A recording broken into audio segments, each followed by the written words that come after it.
不過咧，我哋先睇一個同水有關嘅藝術創作。食水供應向來都係香港重要嘅民生問題之一。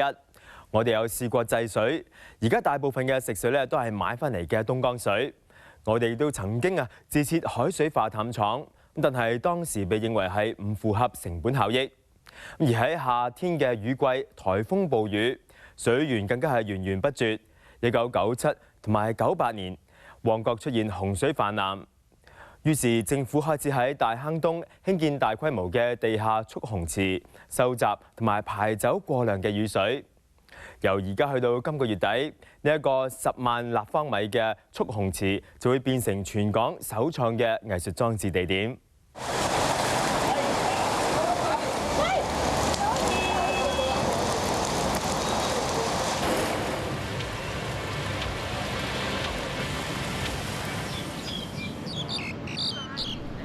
今日嘅大坑東遊樂場一片悠閒恬靜，迎接夕陽。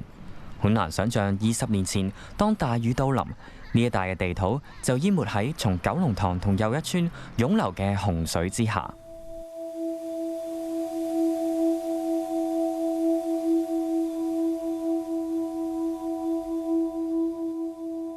伍兆敬嘅藝術作品《大雨之後》，靈感嚟自水，點樣影響我哋嘅環境同生活。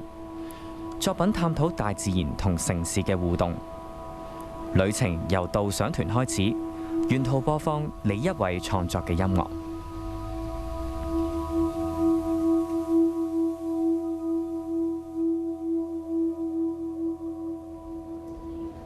導賞團帶參加者進入腳底下一個鮮為人知嘅地下世界。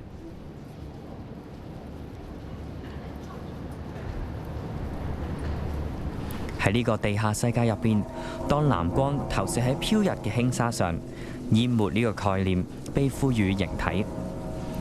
裝置設於大坑東蓄洪池入邊，展出日期去到1月31號。大坑東蓄洪池係香港第一個大型地下儲水池，喺滂沱大雨嘅時候，每秒可以處理70立方米洪水。伍兆敬嘅裝置延續佢2016年喺亞德萊德奧亞文化節發表以光為主題嘅作品。佢返嚟香港之後，開始思考亞德萊德嘅乾旱同香港暴雨成災兩者之間嘅微妙關係。佢嘅回應聯繫到大禹治水呢個流傳幾千年嘅洪水傳說。大禹呢個人物啦，好似家傳戶曉，個個都識咁。喺遠古嘅時候，一個傳說啦。但係其實大禹呢個角色咧，喺呢個城市度亦都有好多。每一次落嚟呢個大坑東蓄洪池咧，都好多感觸啊！大禹呢個角色喺我哋呢個城市度係未必咁受到關注嘅。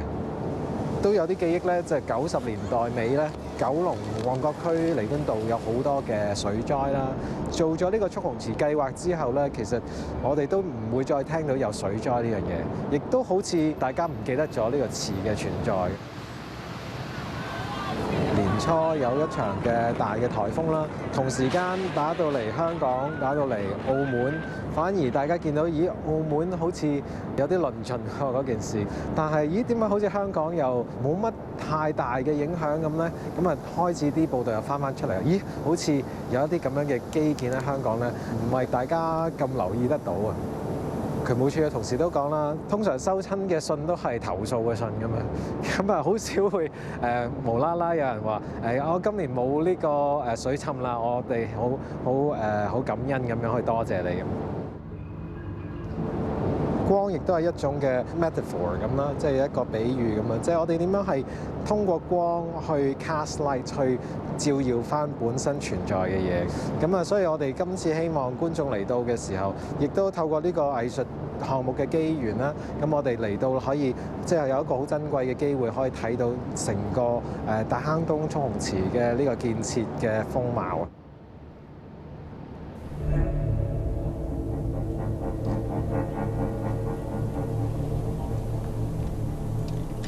伍兆敬話：今次喺蓄洪池創作藝術裝置，比想像中順利。呢個地下空間容量足足有40個奧運標準泳池，一般唔會對外開放。為咗今次展覽，渠務處將恆常清理淤泥嘅工序提早2個月進行，亦幫手解決一啲場域限制同埋程序問題。比較大嘅挑戰就係我哋本身我哋呢個捉龍池入邊有一個獨立嘅通風系統嘅。咁呢個通風系統咧，其實係有機會影響到阿 Kingsley 嗰個藝術嘅作品嘅。咁我哋其實都同阿 Kingsley 藝發局嗰邊咧都有好多個溝通，去睇下點樣喺從呢個擺位風向度去點樣去微調，可以克服到我哋呢個風向係唔會影響到今次嘅藝術嘅展覽。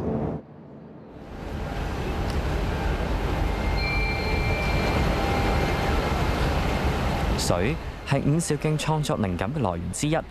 佢曾經講過，細個嘅時候見到音樂噴泉，令佢開始對呢個媒介着迷。光你可以話佢無處不在，亦都可以話佢係好似唔存在嘅嘢。咁其實我覺得水亦都係有呢一種嘅本質喺度嘅。咁但係我哋都希望係可以打開好多對門啦，因為每一個人同埋水啦，同埋光啦，同埋大自然嘅變化啦，都有佢自己嘅一種嘅經驗啊。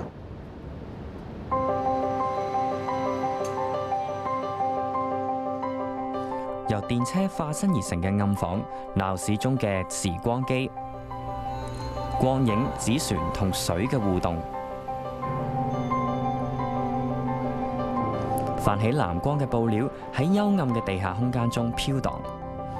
伍兆敬嘅裝置屬於場域特定藝術，作品緊扣佢自身嘅場域概念，喺60、70年代開始冒起，喺世界各地。個別場域特定作品曾經引起好大爭議，但係喺香港，藝評人同觀眾普遍都好欣賞伍兆敬嘅作品。大雨之後嘅導賞團開放預約之後，短短16分鐘就爆滿。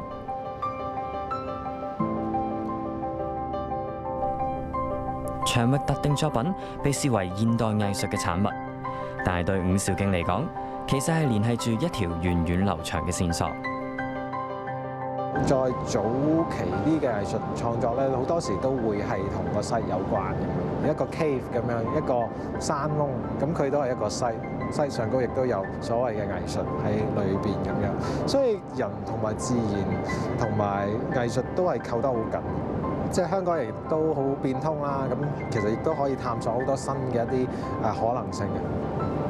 可能呢個城市咁缺少空間嘅時候咧，我哋點樣可以打開更加多嘅空間去做一啲唔同類型嘅藝術嘅嘗試咧？